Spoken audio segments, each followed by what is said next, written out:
The woman was about to take off her clothes when she noticed the sound-activated light on the wall flashing non-stop. She picked up her phone to check, completely unaware that a man was standing right behind her. The man slowly stepped back and picked up an axe. At that moment, the woman sensed something was wrong. She looked at the sound-activated toy on the table. It was shaking. Just as she turned around, an axe came swinging straight at her. She froze in terror, but luckily, the axe got stuck. Seizing the chance, she jumped up and ran into a room, slamming the door shut behind her. She pushed a table against the door, blocking it as tightly as she could. Terrified, she crouched in the corner, watching the sound sensor on the table flashing wildly. She grabbed her phone in a panic, but as a deaf-mute, how could she call for help? Suddenly, she turned toward the window. She slid it open only to realize the ground was impossibly far below. Just then, the sound sensor on the table stopped flashing. She cautiously moved toward the door, pressing her ear against it, trying to tell if the man had left. But in the next second, the door shattered into pieces. The man was breaking in. With no time to think, she climbed onto the window and jumped. But the man rushed forward and grabbed her hair just in time. She struggled with all her strength,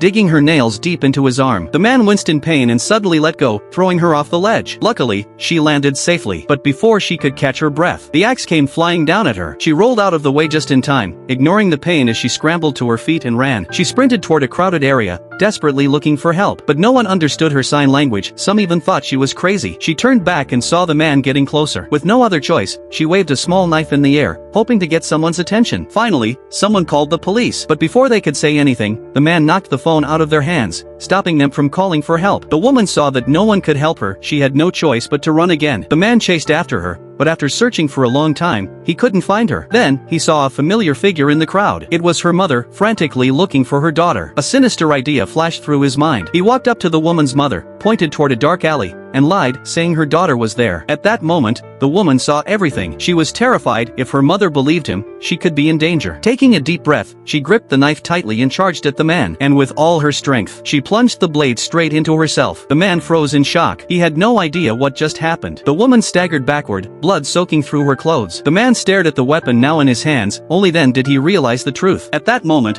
police sirens roared in the distance. Officers arrived and aimed their guns at him. The woman smiled mockingly, watching him fall into her trap. Furious, the man charged at her. Bang! A gunshot rang out. The man collapsed to the ground, his eyes still locked onto the woman. With a smirk, the woman raised her hand and made a friendly gesture toward him,